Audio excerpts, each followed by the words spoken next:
We are activating your unique self-discovery one show at a time. The Orchard of Wisdom Self-Discovery podcast are at your fingertips, just waiting to inspire and invite you in discovering just how awesome you really are and how to navigate through life in joy, enrichment, personal abundance, in mind, body, spirit, heart, and soul. All the people we bring you are here to serve you on your journey of life. Do enjoy our next show. Good morning, good afternoon, and good evening, everybody. Welcome back to another edition of Their Story Matters right here on selfdiscoverymedia.com. I'm your host, Sarah Troy. My wonderful guest all the way from the UK is Allan Roberts. Allan has a quite challenging, he's had actually quite a number of challenges in his life, but one that actually has left him mostly blind. But, it's all the challenges that he's had in his life. He's can't probably even prepared him for that blindness now, and nothing holds him down. He's an inquisitive man that always loves to learn. He says that he never worked at school and he left at 15 with no qualifications. He was sent to radio school but dropped out. At 17, he had a major mind shift and at top of the city in the guides course. He joined the army, was top student, excelled, and earned a luxury posting, responsibility, and promotion, and continued in this new mindset for the next 60 years of a very successful career. He had an arranged marriage, didn't recognize her mental issues, lost his luxury home, his business, and eventually deliberately put 200,000, he was put 200,000 pounds, folks, that's about $400,000 in debt. Bankrupt, lost his home again, still equivalent to 200, homeless, living on the streets, no money for food, lost over 70 pounds in weight, bodybuilder to skeleton in 5 months. So there he goes. Somebody you can get down, but he finds a way of getting back up again. He rehoused himself and on a driving job and a career of an 8-year plan, and he cleared his debt and he made his fortune. Started a business coaching, buying more courses to advance his business, top of the range Ford Ranger, so he had good quality, reliable transport. He had a 5-year point completely clear out of debt. The period of starvation had destroyed his stomach for 5 years. He hadn't eaten properly, and he was rushed into hospital for a lobotomy, which work stopped for 3 months after that. So again, it was a reset. 13 years ago, in less than 20 minutes, while recovering from the laparoscopy, and from driving in his car to complete blindness and enter the very frightening and solitary world of darkness and isolation. Still, nothing keeps him down. He's a person who is a coach. He loves coaching and he loves learning. And that mindset of his is always open to new directions. And this is just yet another obstacle in his life that he's had to overcome. And because of that adversity and because of that overcoming, he knows exactly what to do for everybody that is facing challenges and adversity today. The best teachers are those that have gone through it themselves. Hey, Allan, welcome to the show. Thank you for inviting me. Thank you. Yeah, nobody gets out of life unscathed. Nobody goes through life without facing something. But it's how we rise up from it, what we learn from it, that really counts, isn't it? So every time you got knocked down, you seem to have a tenacity for, okay, all right, what's next? How do I get back up? There's no point in dwelling on your problems. You've got to fight your way forward, and you've got to find, well, the setbacks find you. Yes. But they're only setbacks. They're what I would call stepping stones to a stronger character in the end. So I always fight forward. Yeah, I like that, fight forward. Yeah, I call it the reset. We have many, many paths in life, and a path may serve us for a certain while, but then we're meant to kind of redirect into another direction. And very often we stay on that path because it's comfortable, it's easy, but we're not meant to stay there. And if we don't pay attention, a little tap on the shoulder, nudge, nudge, wink, wink. And if we don't pay attention to that redirection, the old cosmic 2x4 comes along and goes, have I got your attention now? And you've had a few of those, haven't you? One or two, yeah, definitely. Yeah, but I never give up. I just have that, there's always a solution to every problem. We've just got to find that solution. And that is the the crux of life, isn't it? Is that we're going to be given obstacles, we're going to be given challenges. It is not to dwell on the challenge. Is, why have you been given that challenge? Is it that redirection? Is it something you need to learn about yourself? Is there some courage and strength you need to find within you? Are there some abilities in you that you didn't know you had that now you have to discover in order to get out of whatever situation you're in? It's all a learning curve, isn't it?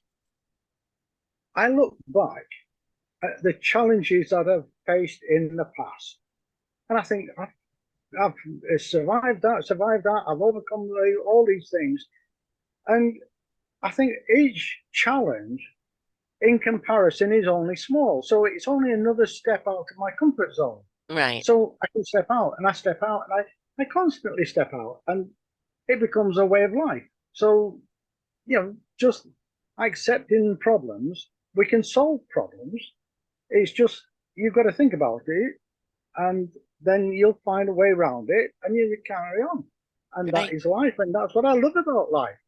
Mm. If life was just one linear, boring road, how do we ever evolve? Out of every single technology we have today came out of a need. Well, I need this. So, okay, create it. Invent it. If we didn't have needs and we were just in the status quo, blah life, then we wouldn't be creative and we wouldn't be, we wouldn't have all this wonderful technology, all this wonderful ability to see the world, to interact like this across the world through Zoom. That's what life is all about, isn't it? Is what can you make out of this? That's curiosity. Mm, You that's what see it's looking something, and how can you develop it? for. And how can you develop it the next stage and the next stage?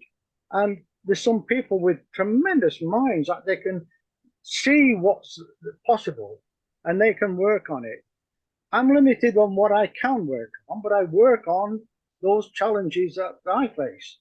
But yeah, this is what makes life, and I just enjoy it.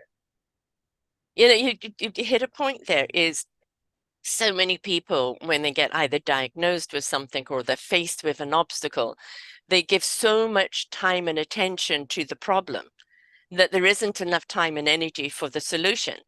And it's like, okay, here's the problem. Assess the problem. Assess what's happened. Okay, what did I do to get there? All right, okay. I took this road, I took that road. All right, which road am I meant to take now to get out of there? But if we become traumatic or dramatic over the trauma that we're facing, we get caught up in that trauma hurricane and we just keep spinning around and around, or tornadoes spinning around and around and around, and we don't see the reason for it. And we don't know how to get out of it because we're so caught up in it. So don't feed the problem, assess it, but don't feed it. They dwell on the problem, Yeah. and that's all that's in their mind is a problem. They should be looking at solutions. Mm. And that's what I do. I just think, well, that was a problem. How can I overcome it? It's just natural now. I don't think people who have never known hunger or the closest I've come to homelessness is living out of my car, but my car didn't have any insurance on it, so it was dodging streets so I didn't get caught, and where can I park and sleep without getting caught, and all of that. So, and yeah, where is the food coming from?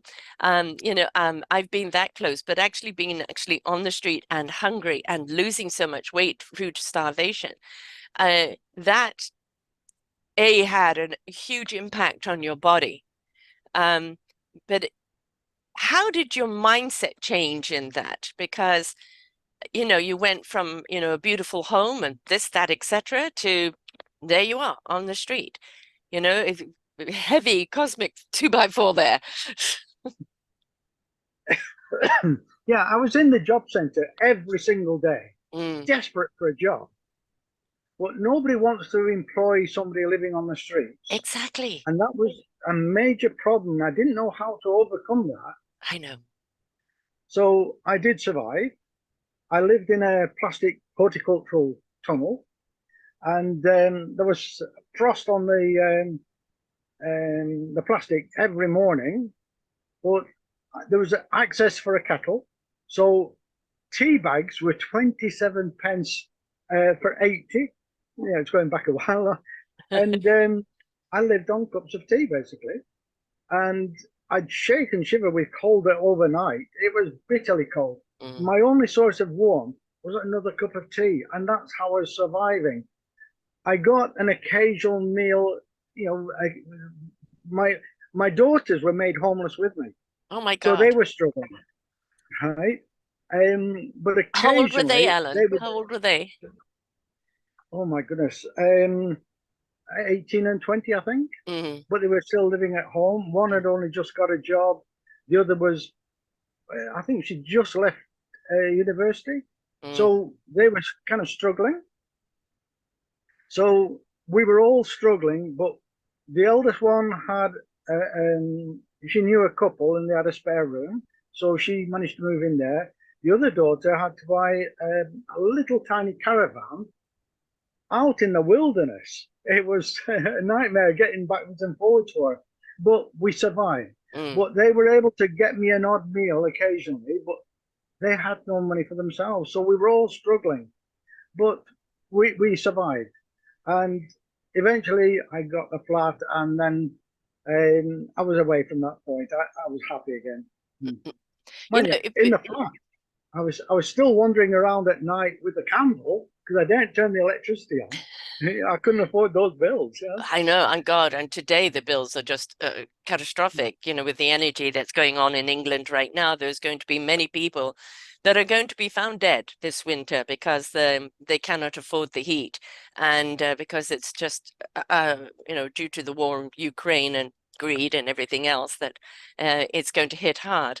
But you know, you mentioned something which never makes sense to me, and I've come across this here in Canada.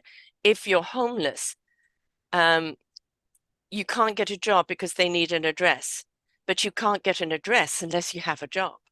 You can't get a bank account unless you have an address, and you can't get that address unless you have an income. So it is a constant spiral there is how do you help? And, you know, a lot of people think that homeless people are just losers or drug addicts or, you know, runaways, you know, people who don't want to take responsibility in life.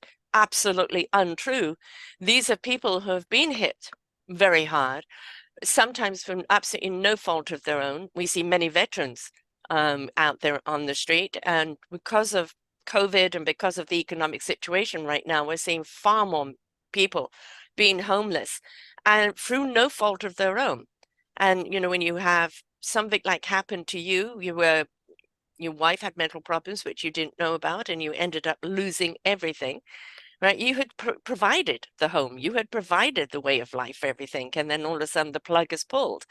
And of course, everybody wants to point fingers, blame, blame, blame, shame, shame, shame on you, without understanding the circumstances or the effort that you're trying to make to get out of that pit. And we have to change the system to help people that are down and out, not just with a hand out, but with a hand up. That's right. Mind you, when you're seeking a job in England, there's a job seekers allowance, but they stopped it. And I didn't know why. And they said that you're not entitled to it. But once I got back into my flat, and you job centre, you sign on every week.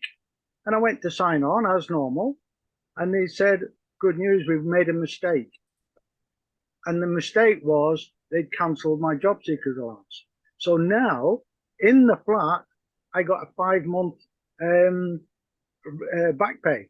And that's how I was able to buy a computer and start building my plan for the future. So again, out of something that felt catastrophic at the time came a little rainbow. That's right. Yeah. Right? But you know, this is the thing is that you know in yourself, okay, I you know, I made a mistake or something happened to me, in my case, I had invested in a person and the technology, nothing wrong with the technology, but the people we aligned with ended up taking the technology and taking everything and leaving us homeless. So it was foolhardiness of not, buyer beware, so to speak, or who are your company, but it happens to so many people. We don't need anybody telling us you're a loser, you're this, you're that. We don't need anybody pointing fingers when we're down and out. We need people to say, look, I believe in you. How do I help you get back up? What can I do to help you get back up on your feet? Again, people don't want the hand out because that can keep them down. They want the hand up so they can rise up again and stand on their own 2 feet. That's right. And if I had been able to get a flat somewhere, it didn't matter how bad the flat was. Right, just a If roof I'd over your been head. inside, yeah, that's it. That's all you need. Yeah.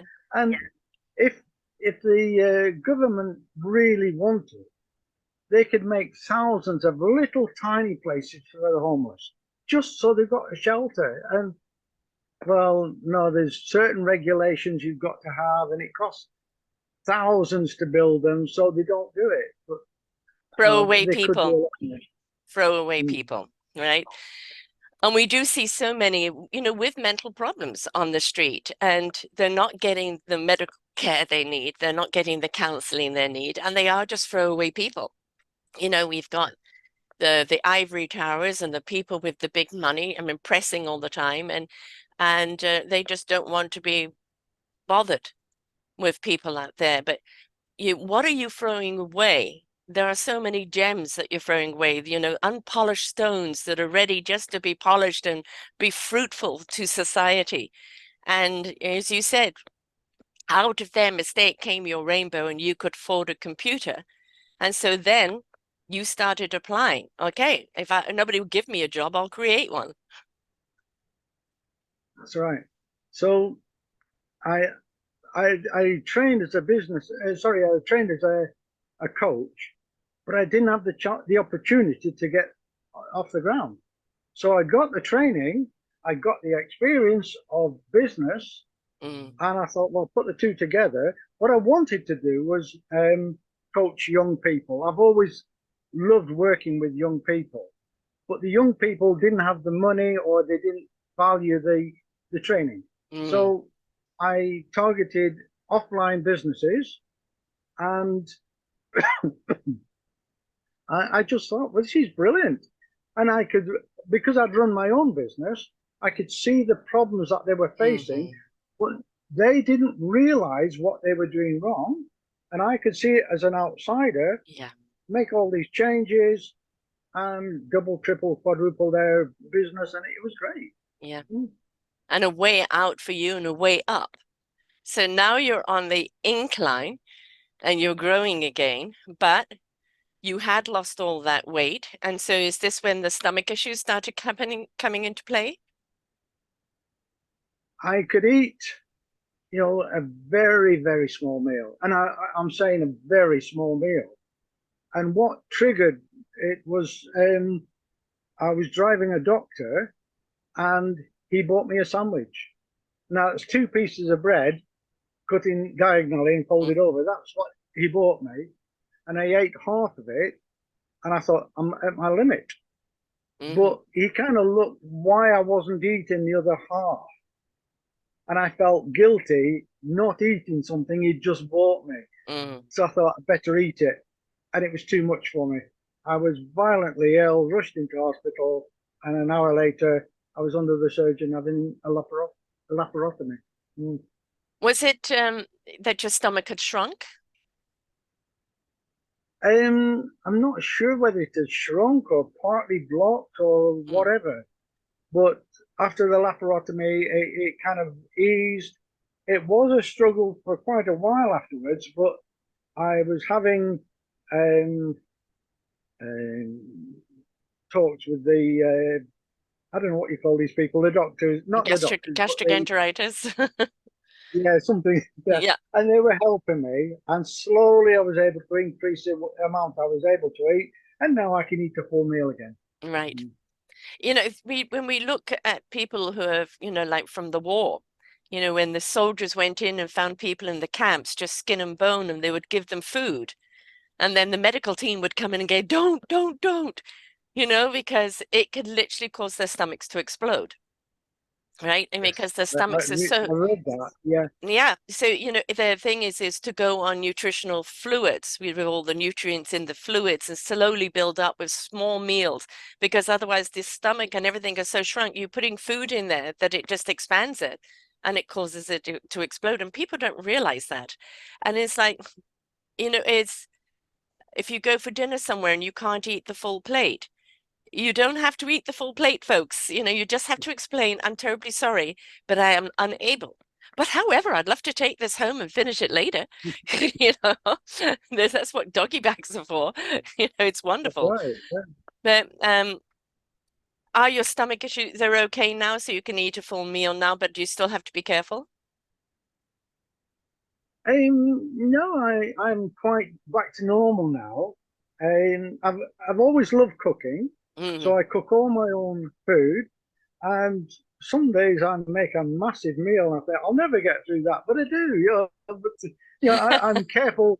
I don't overeat normally. I Right, eat a proper meal, and that's it. Yeah. right. How do you find with your blindness adjusting to things like cooking? You know, I know that computers, they can, you know, do things where they speak to you or you speak to the computer. You know, I've interviewed a few blind people where there's many apparatuses that can help you with the blindness. But when you're cooking, I had an uncle that when he became blind, he said, oh, darn it, I waste so much whiskey when I'm pouring it because I don't know when I'm over pouring. So, I mean, how have you found those challenges with simple things like cooking? When I first lost my sight, I had to get the frozen food. Hmm. My problem was I'd put it in the microwave and I'd put it in for say 3 minutes, but it needed 5 minutes, or it should have only been in for like 50 seconds and it comes out burnt. So I had to buy the same meal, stacks of the same thing, Hmm. so I could get used to the timing for it. Right. The other problem I had was they don't have buttons on them. It's just a flat plate, and you press one part or another part. Mm. And I didn't know where I was pressing. So instead of pressing for 10 seconds, I'd be, an inch out, and I'd have pressed for, a minute. And that would throw me again. So I had to get little stickers, lumps I put on there so Hmm. I could feel them. And Right. once I could feel them, I knew the timing. So it's a case of adjusting things like that. I would pour my drink. So I'd put my finger over the edge of the cup, into Hmm. the cup, pour the boiling water in until it burnt my finger, Oh no. and then put another finger slightly higher and pour the milk in until I could feel it against my second finger then. And then I knew I got the right amount of milk in. Right. But it's all a learning curve. And Yes. then I think it was sight concern, gave me a little clip. You put it over the cup, and when it reaches the first two contacts, a buzzer goes off. And then you pour the milk in, it reaches the third contact, and another buzzer goes off. So it makes it easier, but I didn't have that to start with. Right. Just a But lot of burnt fingers. it's, yeah, just my fingers. Yeah, you get used to it. You can overcome all the problems. Sometimes it takes a while. Sometimes you just click straight away. You find a system. But, but yeah, There, it was a lot of fun in a way. yeah, yeah. I remember actually one woman I interviewed that when she became blind, she wanted to, you know, she could still see shadows and she didn't want to go with the stick. And she said, no, I'm fine, I'm fine. And as she's saying somebody, I'm fine, I can see, she just tripped right over a box in a store, you know, bashed her head. And it was all that resistance to the, you know, the blind stick until eventually, okay, all right, I have to have it. Did you face that resistance in yourself? No, I'm going to go without. No, because what caused this is diabetes. Ah, And I felt my feet back in 1980. And I just felt there's a bit of numbness, and I couldn't understand that. So I went down to the doctor and I said, my feet feel numb. And he said, oh, ignore it. Oh, Now, great. that's the first symptoms of diabetes. And you've probably been diabetic for 10 years before you start getting that numbness. But he said, ignore it. So it wasn't until 14 years later, in 94, that I was actually diagnosed.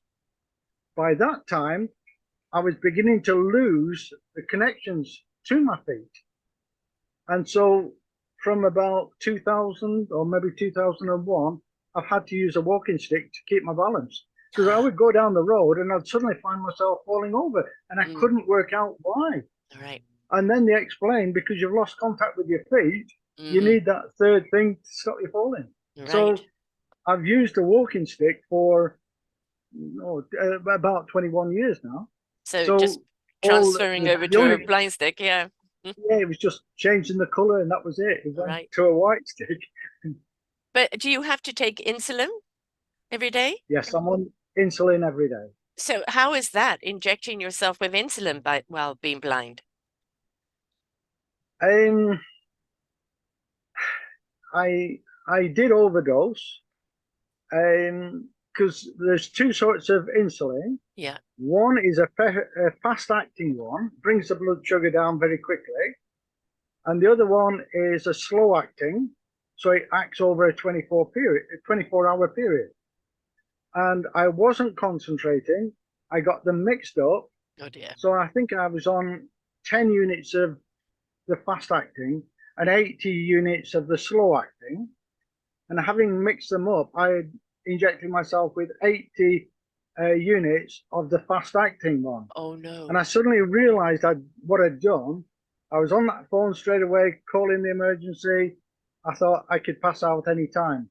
So they whipped me into hospital and fed me sugar, which I shouldn't have, but they had to give me the sugar, and they kept me stabilized, about, just a bit below what I should be. I was a bit shaky, but they kept me alive. Right. And then I've never done that since. Right, yes. But again, they're just vials. So how do you tell the difference? Have you had to put, when you get them, do you ask the pharmacy to put identification on them so you don't get the medication mixed up? When the packets were slightly different, and I put tape round the fast-acting one so I know it. Right. So I was always, the pens are identical, but the packaging was slightly different. Right. So I could put the tape round the fast-acting one, so I could always identify them. But I don't use that fast-acting one anymore. I've changed my diet and brought it down, so I'm only on a small amount of the slow-acting stuff now, just to keep my blood sugar fairly steady. I mean, people don't realize that actually, as a diabetic, how much your diet does change. And actually, a vegetarian or even a vegan diet is so much better for you. And that exercise, of course, is really, really important. And, people kind of become very reliant on the drugs there to keep them alive, when they don't realize there's so many other things that you can do that can reduce it, not get rid of it completely if you're a type 1 diabetic, but type 2 diabetes can certainly be controlled quite considerably. But again, we've got to be willing to research and look at what information is out there and then apply, don't we? That's right. Well, I've changed my diet, so I have very little sugar content in the diet, but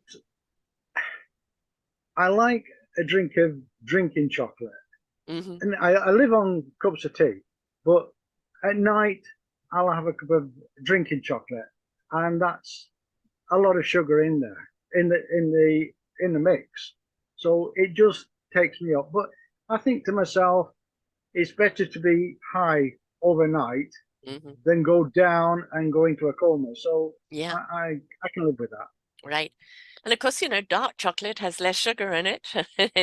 And, people go, oh, dark chocolate, it's bitter. No, it's actually delicious. I love dark chocolate. And Yeah, it's healthier for you. So, especially there's many chocolates that you can get. I did actually a whole show on beautiful chocolate. They call it the shamanic chocolate. It's vegan free, it's guilt free, it's sugar free. And basically, one or two pieces of it is so satisfying. You don't need the whole bar. So again, well, there's always a solution. yeah. I was getting 90 to 97, I think, percent chocolate rather than, say it's black chocolate. Yeah, Um, and you only need a little tiny bit. yeah, That's all you need. yes, And I thought it's cheaper to buy that than bars of normal milk chocolate yes, because you go through the milk chocolate very quickly. But because it's bitter, you don't. And right. you just need that little bit of a taste and you're happy. So, yeah, I switched over to black chocolate. Yeah. It's again the mindset to reset the body. Like I've always drank black coffee, and I used to have two sugars in my black coffee. And then after the birth of my last child, which was coming up 34 years ago, I decided no more sugar. And at first it was, this coffee tastes awful. And then the more cups I had, the more I adjusted to it. And I don't you put a sugar grain anywhere near it. um, I like the sweetness of vegetables. I love carrots and yams and things that have kind of natural type sugar in it rather than the sweet things. And when I do have sweet things, I do like the dried fruit, and I know that carries a lot of sugar, but I'd rather have the natural sugar than the, processed sugar. So I don't even have processed sugar in the house. It's all, what comes from either the fruit or the chocolate. And I'm not diabetic at all. It's just a choice that I just didn't want to have that much sugar because sugar and salt are added in everything. And we have to be mindful of that. So good for you for, knowing what your body needs and but also not denying yourself some pleasures. Yeah, That's really that's important. the way to be. You've got to, if you don't look after yourself, then nobody else is going to look after Right. you. So, yeah, Yes. I try and do both, look after myself and help other people if I can. Yeah. Well, I mean, that's kind of one of the first things that we teach anybody in any form of coaching, isn't it? Is that um, you are number one. And if you are not abundant within yourself, how can you serve others? So, in your business, in your life, in your relationships, you've got to be fortified within yourself so that you can be the best you can be in any relationship that you're in whether it's relationship or business. So that's kind of the first one-on-one with coaching, isn't it? It's great fun, isn't it? Yeah, You see an opportunity to help people, yeah. especially if you something you've gone through yourself. Mm, You see these opportunities, and you're looking at a problem from the outside. So you're not emotionally involved in it. hmm. You can see it clearly, and Yeah. so you can go in and help. Yeah. I've always said that emotions are an indication of what we're going through at the time. Pay attention to it, spend the emotion, but move on. Don't become emotional over the emotion.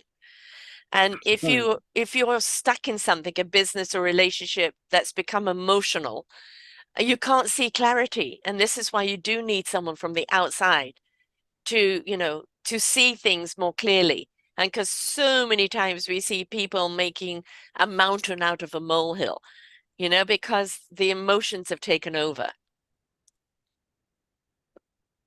Yes. Emotion controls people, Yeah. and if they're involved in a situation, they got their emotions control what they do. From the outside, you can see the emotion is controlling, Yeah. but we can eliminate the emotion and solve the problem. Great. Yeah. And it's just, we can't get to clarity if we're in a cloud of emotion, right? We can't get to clarity if we're on the outside. We have to go in. We have to become centered and present with self. Take that deep breath, eliminate anything else around you and kind of assess the situation from the inside out. And if we're not able to do that, then we need other people that can help us reset us or reset the stage in what we're seeing. That's right. I wish I'd had that sort of person when I was at school, because that Yeah. would have changed my life. Yeah. But I looked at it from my limited view, so I saw no purpose in working. But now I can look back. This is why I'd like to work with younger people, because I see what they haven't yet discovered. But I've got to accept there's a 60-year gap between where I was and where I am now. And trying to talk to people 60 years younger than myself, they look at it, oh, he's an old man, not interested. So, I've picked my own target group now, although I have been asked to create a similar mindset program for the schools. So I'll still be working with them. Good. Because, it's wisdom is a lifetime of experience. It's also opening up to channeling the universal soul wisdom. It's being wise enough to know which information in your head is relevant in the moment. Because the head, the programming, everything, that's all a database. And we could have all that knowledge there, but we don't know how to access. And that's where you need to step into the wisdom to know how to access what is relevant to the moment. What do you need to know in the now? And there is nothing that can compare with a lifetime of experience, a lifetime of learning.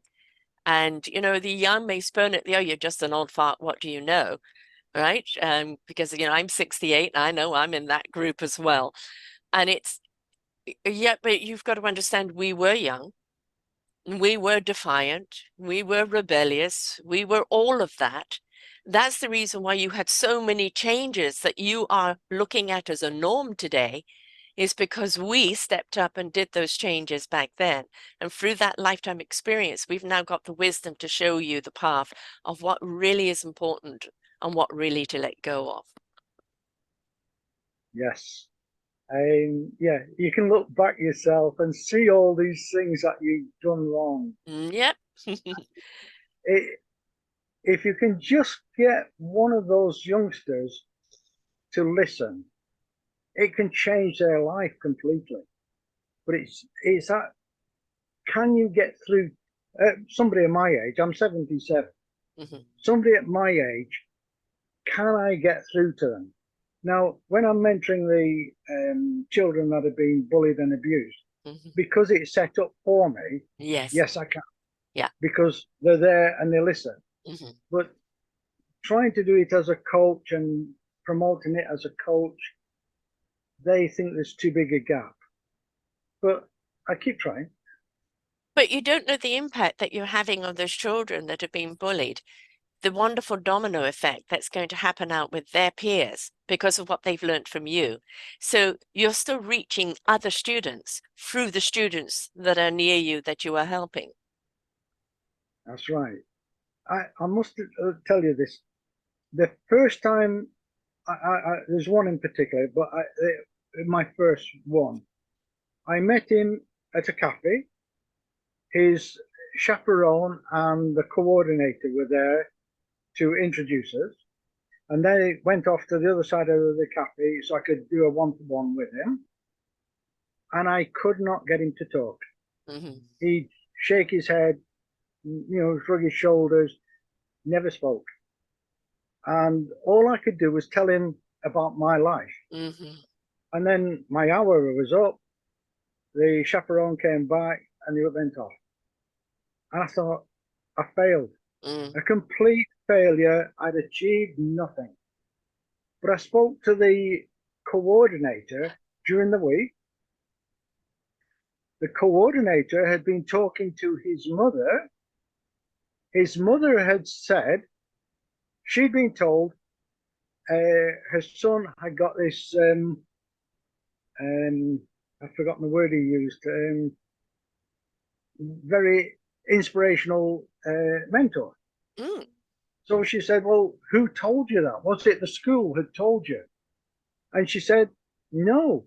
As soon as the meeting was over, her son had phoned her and said, "Wow, what an inspirational speaker, a mentor I've got." And once I heard that, Yeah. I thought, my goodness, I did get through to him, but I didn't realize it. Right. But the second time, I was now aware. Mm. So I was able to, I've got an exceptionally wide range of interests and hobbies and, experiences. So I can talk to most young people about really any subject. Mm-hmm. So I asked him what his interests were. And he commented on a couple of things. He was trying to do a remote control on a piece of equipment, and he hadn't got the hands for it. And I said, "Well, have you thought about voice control?" All of his eyes lit up, Mm-hmm. and thinking, "Wow, I never thought of that." And because of that, Connection was he, made. yeah, and we were into conversation, and wow, it was amazing that flip. So just the right word at the right time, the bit of experience there, and he moved on, and eventually he was in one of these school plays productions, Mm-hmm. and he was on stage in front of 40 parents and the guests and the Mm-hmm. teachers. It was a complete transformation. So yeah, It's just that's that what I nobody enjoyed. nobody had probably invited him, and the thing is well, let's face it, kids or anybody that's going through something, they're in their pain and they think nobody understands their pain. But when you share the pain and the struggles you've been through, and they look at who and where you are today, and well, how did you get there? You went through all of that, but how did you get there? It gives them a sense of hope. I don't have to stay and live in this pain all my life. I can get out of it. I just need to know how. And then they're more receptive to opening up to that how, and they're more receptive to opening up about what their pain is. I remember something that stayed with me, and I've just written my memoir and I put it in because it's always stayed with me. In South Africa, we didn't have doctors because you didn't have medical, so you went to the hospital and sat there all day to wait to see a doctor. And I'd been sent to the wrong department, and I'm sitting, and there's a young boy next to me, and we talked for at least 20 minutes. I can't even remember what we talked about, but we were full in conversation. Then he was pulled in, and I'm still sitting there thinking, God, my appointment was ages ago. How come I'm not going in? And this guy came out, and he said, are you, what are you here for? And I said, but you're in the wrong department. Oh, and I stood up to go. And he said, no, did you talk to that young man? I said, yes. What did you talk about? And I just said what I talked about. And he said, he's been coming here for years, and he has never opened up like he did with you. What did you do? What did you say? And I think it was just, I was sent to that wrong department to speak to that kid who had to hear what I had to say at that time, to open him up for other people. And so that's the beauty of it sometimes. We don't know why things happen when they happen, to whom they happen, but there's always a divine reason behind it. And it's just a wonderful gift when it actually happens. Yeah, it's when you get to know the story afterwards, Yes. and you think, wow, those little things make that difference. Mm. Yeah. And it's you know, when somebody's been injured, there's a trust factor, right? And it's like, who do you speak? Because so many of them have been so judged and then so persecuted. And to be able to open up to someone without that judgment, without that persecution, someone who actually says, I really do care and means it, right? That I think is one of the greatest gifts you can give people who are in trouble, whether it's business trouble, emotional trouble. That is a gift of saying there is no judgment here. There's always ownership. We have to own where we're at. We have to take responsibility for where we're at, but we can also take ownership and responsibility of where we want to go. Agreed. Yes. Being down and out, a lesson in itself, isn't it? I'm sure you greet every day, blind or not, with gratitude. There's nothing else, is there? Right? It is all gratitude. you're thankful for everything that happens, because even if it's what you think is a bad thing, you're learning. Yeah. So you have to be grateful for everything in life. And you're an inquisitor. You love taking courses. You love learning. You love, discovering new ways to do things to make you a better coach. But just because you just love learning about life and things and, what else is there to learn? That I, spirit is important. I could go on a course every single day.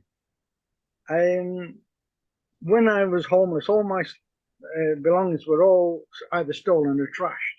So I lost at least 95% of my stuff. But I did manage to rescue about 70 of my certificates.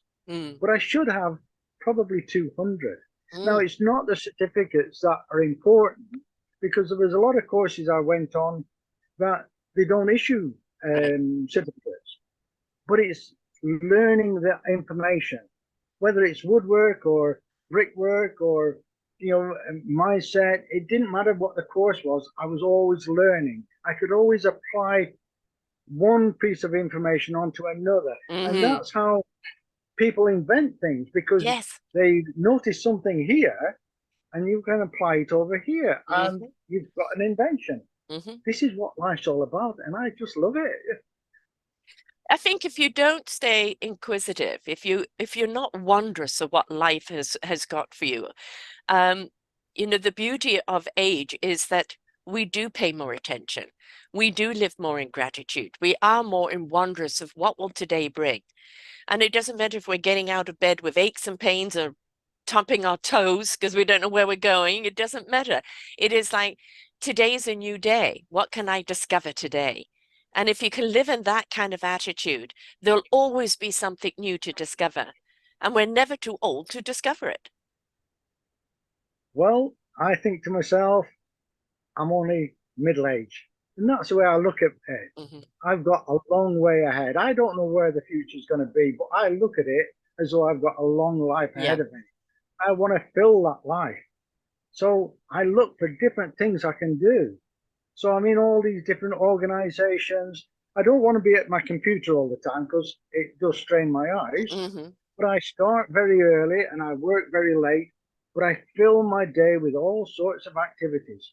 And I think everybody should do that. Yeah. But they sit and watch the television. And to me, you get the news, it's always bad news. Yes. You've got films, and films are only somebody else's imagination. Exactly. I'd rather use my own imagination and keep my brain active. But it's people's choices. To me, it's easier to sit down and watch the television than go and find another recipe and see if I can make it. Yeah, Right. it's just I just want to do things. I want to just keep active all the time. Yeah. Be in So discovery. that's it. You know, I've got more courses all lined up. I'm going on, and I just it just keeps me busy, keeps my brain working, Mm. and it's more information I can feed forward. So, like tomorrow morning, I've got a probus group. I've been in 12 years, and I've been made up to chairman for this year.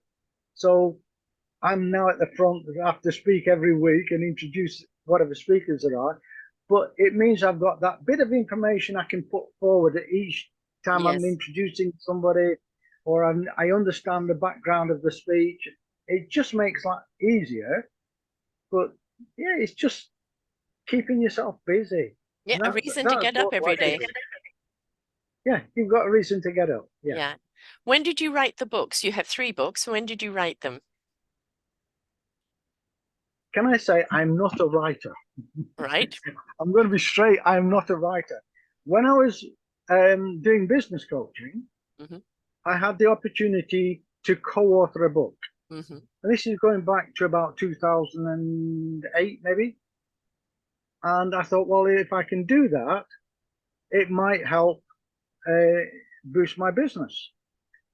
But it was the following year I lost my eyesight, so I didn't get much benefit out of it. Mm-hmm. But it took me about 3 months to write about 1,000 words because I am not a writer. However, having lost my sight, I need activity. I came across Sight Concern. Sight Concern taught me to touch type. They introduced me to software for the blind so I could get back on my computer. And I was just writing notes for myself. And notes for myself are always bits of information, positive information for myself, reminders sort of thing. Yeah. I was sat there thinking one day, well, I could put all this together. It would make a book. And I thought, oh, why not? So I did that. And it sat on my computer. And then I had another offer to co-author another book. And that was simple. It was only a very short bit. It was about 100 words or something, just my thoughts. Yeah.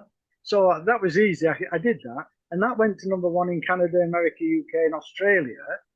But there was nothing in it as such. It was just people's thoughts. But it was there. It was the second book I co-authored. And then one of the reasons I lost my money was I had this debt while I was still working, and I had it insured with the bank. But when I was made redundant, the bank refused to honour the agreement, and they refused to pay it. So they should have kept the payments going. Had they done that, I might be able to get another job and keep my house. But they didn't. So I lost everything. So I thought, right, I will write about that and make it a novel. So I created the novel, The Great Bank Heist, because I was trying to get my money back off, but it's only a novel because I never did get my money back. You never get money back from a bank, my dear, never. That's right. Take us crooks. So I wrote that novel, but it is based on my life, very roughly on my life. And then a situation came up, and I thought it was a very strange situation. And my mind automatically, what would have created that situation? And then what would have created that situation? So I was working backwards, trying to find a beginning. And I thought, oh, I could write a story. So I came up with an ending, and I found out how it happened by going backwards. And I just wrote it as a novel. Right. And then I was just coming to finishing that, and a company contacted me and said they'll do all three, publish all three at the same time, and there'll be a big splash with 3 books. It was worldwide, and I fell for it. So I allowed them to publish them, and I didn't get enough royalties from 3 books to purchase 1 book for myself. Wow. It was a completely. Yes. So yes, I've heard that story before. My brother. Yeah. Yeah. So so that was my 3 books, and then I had surgery on my eyes about 5-6 years ago. I lose track of time now. So I now have very basic sight. The computer is a blur, really, but I survive with it. I don't use the software for the blind anymore. But it allows me to get around and do a lot more. But I put on my computer my personal development book, and I put it up on there in very large font. And when I read through it, I realized it was just full of mistakes because they hadn't edited it either. They'd done nothing. They just put it straight out. Oh, complete waste. And I started spotting all the mistakes. So I edited it myself and republished it. I had no money because I was just living on a pension sort of thing. So I wanted it republished right, but it was me editing it. So I did that in 2019. And then I went to The Great Bank Heist, and I went through that, and I republished that last year. And I've got a book now on public speaking, sat on my computer, waiting to go to the editor now. I've a little bit more money, can go to an editor and now be published. And I've got 5 more books that I'm planning because my course is mindset. Mm-hmm. Mindset, it's 60 layers of mindset built across six or developed across 60 years experience. So my mindset course needs a book. So the next one I'm actually working on is a mindset book to accompany my program. So I'm not a writer, but I will write to get things done. Right, right. So the transformation within, that is That's your, right. that's the coaching book? Well, it's all about transformation, Right. and I think there's 18 authors sharing it, Mm-hmm. and it's their version of what transformation is. Right. So I've done my transformation originally, my transformation to being blind, and Mm-hmm. my how I've uh, helped that young lad Mm. transform his life. So that was an overall picture of how I see transformation. Right. So that's my little bit in there. Right. Right. I always admire people that haven't given up and haven't given in. It is just a redirect. And um, if we're going to give up at every obstacle, we're never going to move forward. We're just going to simply wither up and die. And, we see this a lot of people when they're diagnosed with something, they give up and they die from the diagnosis, not from the disease. And, life is going to throw things at you. The old terminology, life will give you lemons, make lemonade. I think that anytime something's thrown at you, discover your strength, discover your courage, discover your abilities, and you will become the person you were meant to be, doing what you're meant to do because you are willing to go through the process and become. And that's what life is about, becoming who you are, doing what you're meant to do. And that is a journey in life. It's a self-discovery of who you are, what you're here for, and only when you're willing to go through the process, the ups and the downs, the roller coaster of life, and come out with the knowledge, come out with the tenacity and the resilience, and that I'm not going to give up. I may be knocked down. It might take me a little longer to get off my ass this time, but I'm going to get up because there's so much more to life than what I've just been given, right? Well, you just said the roller coaster. Yeah. Young people go to the fairground for the roller coaster. They love it, Yes. but they don't put it into their life. Yeah. And that's what they should do. That life is that roller coaster. And we can have just as much fun in the dips and in the highs. Yes. That's what you should do with life. Make it a roller coaster. Yes. Because actually, when we do, that's when we truly actually understand the frills. How can you enjoy the joys if you don't have the lows, right? You need the lows Sometimes, to actually yes. measure the joys. And life isn't about being in joy all the time. Life is about those beautiful, exuberant moments that you hold on to. And the wonderful, it's like a song. If the song started off at its crescendo, what would we look forward to when it starts off slowly and it builds up and it builds up and then it reaches that wonderful peak and then it slowly comes back down again? It's taken us on a beautiful roller coaster that really means something to us. And it's so beautiful and moving. And if we could look at our lives in that way as well, we don't want a safe linear road with blinkers on. That's not living. That's abstaining from life. That's being the walking dead. Is that whatever you get hit with and go, okay, all right, I may have got a bruise or two. I may have been knocked down, but it's just a new discovery of how am I going to get back up and what am I going to do with this? Everybody I've interviewed through the last 10 and a half years, and some people have been through some horrific, horrific stories. Like no human being should have gone through what they've gone through at the hand of another person. Yet who they are today and what they're doing for humanity today, they said they'll go for it all again if it meant they came out to be this person today doing what they're doing. Right? I mean, nobody wants to go through the pain that they went through, but because of that pain and suffering, what they're doing today is so meaningful, so purposeful, and so much the reason of what drives them forward in life. That's what we want people to have, that driving force of living in your meaningful purpose. That's what I love. Yeah. Mm-hmm. I just love going and talking to the people and seeing how I can change their life. Yeah. And that's a sense of achievement. And I live for those senses of achievement.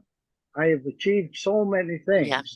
When I was out on the streets and I finally got back and I got that computer, one of the things I did was I made a list of all the things I'd achieved in my life. Mm-hmm. And I printed it out onto a sheet of A3 paper. And at that time, my eyes were still okay. Mm-hmm. But there were so many achievements, I had to write so small, I could barely read it. Because that's what I go for, achievement after achievement after achievement. Yeah. And I just love that sort of life. Yes. It's not, don't dwell on what didn't work. It didn't work for a reason. It was just a lesson. I love this terminology of fail forward. For me, failure is when you give up, when you give in and you don't try anymore. I don't look at, when something doesn't work, I don't look at it as a failure. I look at it as a lesson learned. What did I learn from it? What did I learn that can help me on the next chapter of my life? But I love this fail forward. It helps you move forward. Every supposed failure helps you move forward to do it differently. Okay, that didn't work. How about I try it this way? Right? If Our everybody inventors thought, didn't work the first time, right? They had to try and try and try and try again. yeah, you have to keep trying. If everybody thought a problem was a learning curve, we wouldn't have all the problems in the world today. Everybody would overcome these problems and have a totally different life. But we have to, as coaches, we have to explain to them how to do this. Yeah. They don't learn for themselves, or very, very slow learning for some. And we have to explain it in detail. Some of them are so involved in it that you have to see it from the outside and explain that. And once you the get them on the right track, yeah. Once you got them on the right track, then it's this almost like a elastic band. Off they go, right? Yeah. And that's just people just need to be unstuck. They just need to be unstuck sometimes. They just need to kind of like, I don't know how to get out of this rut. And when somebody shows, look, the door's been in front of you the whole time, but it was masked by a curtain. I've just pulled the curtain back. There's the door. Get up and open it, right? And it's just that other perspective. And if we're willing to listen and learn to other people's perspectives, other people's views, other people's solutions, then we know how to apply it to our own lives. Yeah, it's going to school and you learn at school and that takes you through life. Mm-hmm. This is just another lesson. We don't stop learning when we quit school, right? In fact, I've learned more in life out of school than I ever did in. So, well, I definitely did, because I never learned anything. Yeah, exactly. I was dyslexic and very spiritual, and what they were teaching was not what I was absorbing. And so I exempted myself from school at 16, and then life lessons, and also understanding I'm a conduit for knowledge and to allow it to come through. And that's the reason why I was meant to be the blank slate. And it's like, stop trying to compare yourself or compete with someone else. Because if you stop doing that and you just simply embrace all the gifts that you are, all the abilities you have, all that you are meant to be, now you're actually on the path to your own personal success. Yes. Just helping people see it there. Yeah. Can I just go back to what you said right at the beginning? Because I want to just correct something. Okay. It said arranged marriage. Right. I was out in the Middle East and I asked her to marry me. And like I said, she arranged it. But oh, she arranged it. Okay. Okay. But it was a disaster. But never mind. That's the past. We learned from that. Right. But yes, it's a case of life is always learning. Yes. And if you learn to learn, then you make progress. I'm actually mentoring a young girl in Uganda at the moment, and she's at university, and I'm each day or two, I'm giving her a small lesson on learning techniques. So it's easier for her to learn when she's at university. So it's one of the courses I went on 22 years ago, the learning technique. So it's just feeding that information across to her as she's still in her teens. So once she will learn and she learns how to learn, she can carry that on through her entire life. So that everything should she does. make a big difference for her. Oh God, yes, definitely. So you are still coaching, and obviously you do it some in person, but mostly online. And as we have heard, no barriers of which country anybody comes from. So just talk a little bit about your coaching and what kind of coaching you do. The way I look at life is, because of my age, I am looking at people more of my age. The lady that mentioned me on the other group, Pat Little. I'm actually every week I'm helping her construct a speech because she's struggling with that. So that's what I'm doing every week with that lady. But what I discovered is men work for 50 years in a 9-to-5 structured job. And if they haven't got the right mindset, when they retire, they suddenly hit a void. Yes. And because they've not got it planned, they'll probably think, I'll go and help the wife.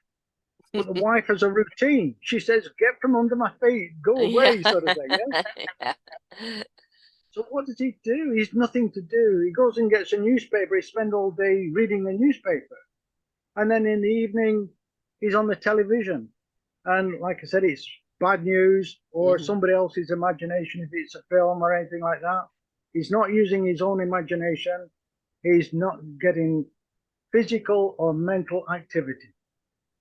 And within 2 years of men retiring, the bulk are dead. Yes, I know. The body thinks, well, there's no physical activity, no mental activity, it might as well close down. And it Walking does. Dead.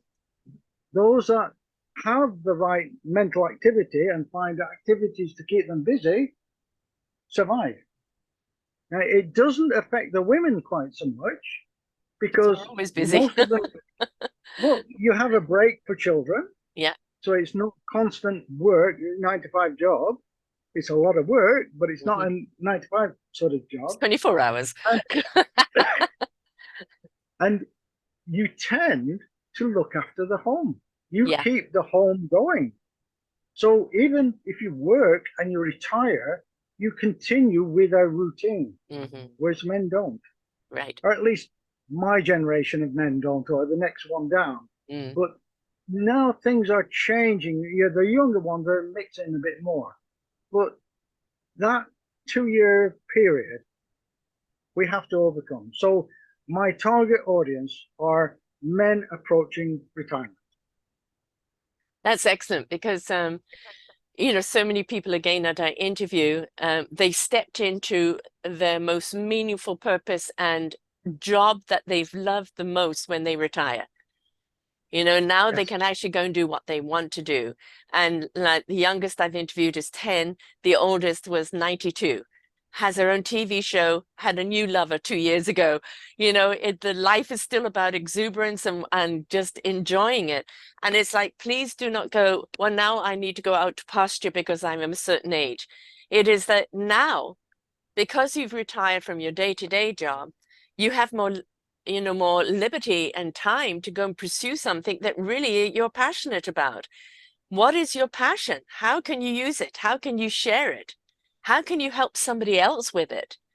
right? Whether you're volunteering or starting a new career or writing, well, you know, whatever it is like, this is the time to step into it, because you've retired from the mundane. And but Yes. all that knowledge that you had, how can you apply it to help somebody else in a different arena? If they've got that sort of mindset, they can do it and have a brilliant golden years. Yes. But if they haven't got that mindset, they don't survive. I started this at 57. I'm 68 now. And I am doing, out of all of the things I've done, despise motherhood, because I had 3 wonderful children, terrible marriage, 3 wonderful children. You know, it sounds like you got 2 wonderful girls out of your marriage. So, you know, there's always the blessing, right? I've got 2 boys. Oh, and 2 boys. So you had 4 children. Yeah. So 4 We had, children. yeah, because we had the first one, I stayed married. But I didn't want one child on its own. Right. So I said, we'll have a second one 2 years later, which we did. But then she wanted more children. I said, no, it's the marriage is dead. And she nagged and nagged and nagged. And eventually I thought maybe this marriage might survive now. So after an 8-year gap, I agreed. So we have 2 girls. After an 8-year gap, we had a girl, and then another 2-year gap, had another girl. And then the marriage kind of dissolved altogether. Right. I knew it would be, but I had a feeling we might have survived, but it wasn't to be. Yeah, yeah, yeah. But you know, what we got out of that was not only a lot of learning about ourselves and about life and what love really is, but also our children, right? And so, you know, as I said, I started this at 57 years, and I couldn't ask for a better purpose than what I'm doing now. I get to interview people from all over the world who are sharing their challenges, sharing their solutions, sharing, you know, a reason for living that just becomes an inspiration for everyone else. And, you know, the thing is, don't give up, don't give in. Please don't go by the number. I'm about to have a 40-year-old this coming month. You know, my oldest is turning 40. And it's like, she's still that beautiful butterfly that enjoys life. That's just a number. It's what we do with the number, what we do. Until the day we exit these bodies, keep these bodies alive, keep the brain alive, keep the purpose alive, keep the joy of life alive, right? You're still living. You're not a zombie. Get out there and live. Find something that's meaningful, right? It's important. Doesn't matter what the age is. Well, I had lunch with my eldest daughter this afternoon. So I have another daughter who's about 15 miles away. I haven't seen her for a while, but she came in and she's put, I don't know, 150 pounds worth of flowers in my garden. It's only a small garden, but you know, we've got that. We don't see a lot of each other, but there's that contact sort of thing. Yeah. But yeah, this is what I enjoy. They're growing up, yeah, and I taught them about money many years ago, and so they've grown and they've developed financially as well. So I can spread that information to them for all, you know. And when I first created my website, I don't know if you've thought about the name, Rough Sea and Safe Harbour. Yeah, but what does that mean? Well, when I was homeless out on the streets, that for me was a rough sea. Once I was in a home or at my flat, safe harbor. So I thought to myself, I can find other people in their rough sea and bring them into a safe harbor. And that's how I came up with the name. Perfect. Yeah. You know, and again, that's life. Everybody's going to go through a rough sea of some sort or the other. And we're all looking for that safe harbor, you know, that safe place that we can springboard from. And, you know, having people that have been there and done that, they're the best people to help you move forward because they understand. You can relate to them. They can relate to you. They truly do understand what you're going through and what you need in order to move away from where you are to where you want to be. So that's really important. So people can go to www.roughseasafeharbour.com and they can find everything there. But also, hang on a second, go back to your show page here. You're also Facebook, Rough Sea Mindset Coaching. You're on LinkedIn, Allan Roberts. You're on Facebook, Allan L. Roberts Author. And people can reach out to you at allanroberts@hotmail.com as well. And your books are found on Amazon. Where else can we find your books? We can also find them on Rough Sea Safe Harbour. They're on my website. The original ones may still be on Amazon. So I suggest you go to my website, right, and order on my website. Otherwise, you might get an old version of the book. Yeah? Right, definitely. And that is Don't Let the World Pass You By. And wake up! Don't let the world pass you by. Right, and then the other one, hang on, where is it? The Great Bank Heist Mystery. And then, of course, the Transformation Within as well is out there as well. So, thanks for coming and sharing with us here today. It's I just love it when people have embraced their journey, and you're not wallowing, you're not stuck. You've paid it forward, and despite what you keep getting given, I mean, had you been diagnosed properly right in the beginning with the diabetes, you could have been under control and prevented the blindness. But what happened has happened, and blaming anyone isn't going to change it. So it's just a question of, how do I live with it? How do I pour the whiskey without spilling? and it's all just a new learning curve, but that learning curve keeps us optimized, doesn't it? If you keep the brain and the mind inquisitive and always willing to learn, the body will follow. And that's the important thing. Please do not just sit and rest on your laurels and think there's nothing more. There's always something more. Always. Whether you want to be the teacher or whether you want to keep being the student, there is always something there to learn. Whether you want to start a new business after you retired, or whether you want to just volunteer somewhere and do something for someone. Be engaged with life, with something that gives you a reason to get up every day, and continue to share your knowledge, your wisdom, because you've earned it for your life's experience, right? Correct. My Probus group are planning at the local community centre a day of entertainment, but we're inviting all the people that are a retirement age to come, be entertained, and look at opportunities. So I'll be bringing the mentor link so that if they're interested in mentoring, they can, or if they're interested in contacting the carers and supporting them. That's something I've done every week now for over 12 years. And we bring all these things together as an opportunity for the older people to have that second life. There'll be other things like, dental and glasses and things, health-wise sort of thing. But it's also an opportunity for us to give back to the people in my town. So we're all about this giving all the time, and that's what I just love about life now. Yeah. And where is that? So if people are interested, where are you doing that? Well, I live in Droitwich, which is in Worcestershire in the UK. Right.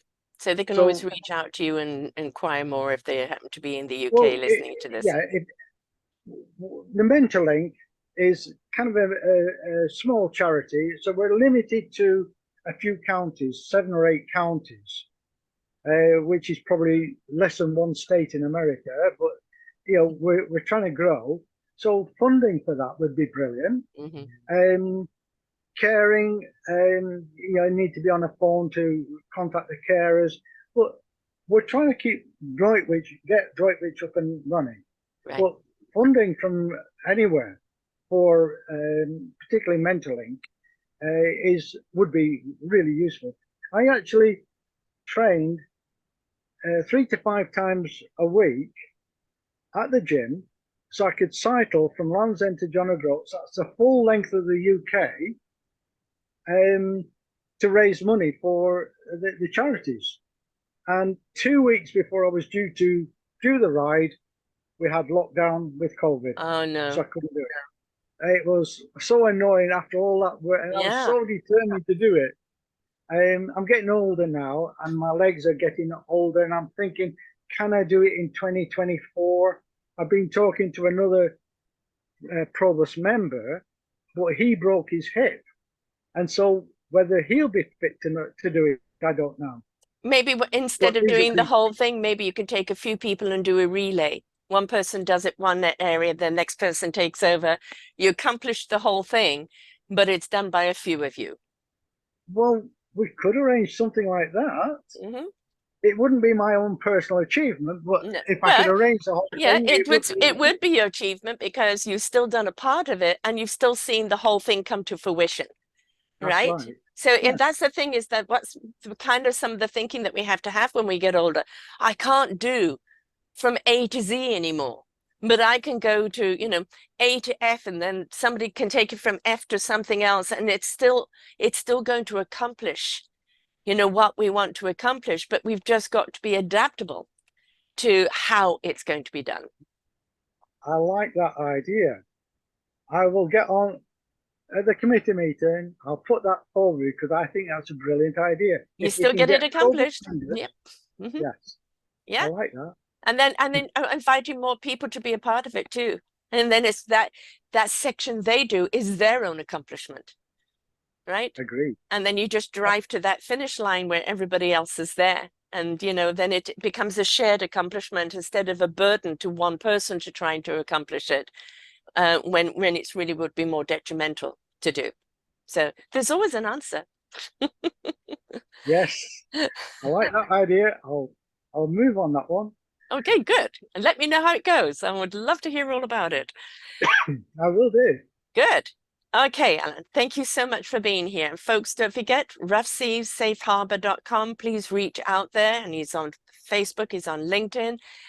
Whether you're in the UK, it doesn't matter where you are, because he can help you out anywhere. But especially if you're at that retirement age, or you have retired and you just simply don't know what to do with yourself, reach out to Allan. He understands, he knows what you need and what your next steps are for moving forward. But please, please, please live in wonderment, in inquisitiveness, the constant desire to learn and explore what else is out there at any age is going to make life so exuberating to you. And the moment we just become complacent, we start dying. We don't want to die before our time. So keep it inquisitive. Thanks so much, Allan. Well, thank you so much. I've loved being on here. Thank you. My pleasure. Until next time, folks. Bye for now. We hope that you enjoyed the show. Find all of our shows on selfdiscoverymedia.com under podcasts or selfdiscoverymedia/shows. And for all our current shows, go to What's New. We are supported by you, the audience. You will see a nice big shiny blue button for one-time donations, or follow us on Patreon and you will be able to support us there. We enjoy bringing you such wisdom. And the next show will be up in just a moment.